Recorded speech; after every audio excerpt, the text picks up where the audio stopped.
In today's video, I'm going to show you how to update the Safari browser on your Mac.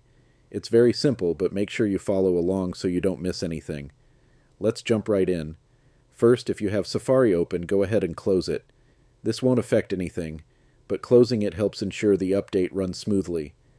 Next, click on the Apple logo in the top left corner of your screen and select System Settings. If you're using macOS Ventura or later, the settings layout might look a little different from older versions, but the steps are still the same, so just follow along. Once you're in System Settings, find General in the left sidebar and click on it.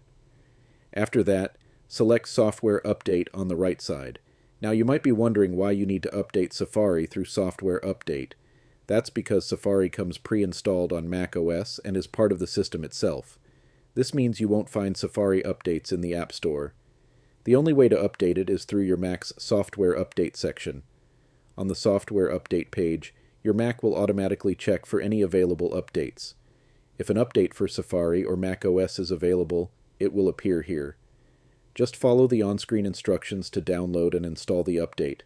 Once it's done, Safari will be fully updated and ready to use. And that's it. Updating Safari is quick and easy once you know where to find the update. If you found this tutorial helpful, make sure to like the video, subscribe to the channel, and check out my other tutorials for more tech tips and how-to guides. Thanks for watching, and I'll see you in the next video.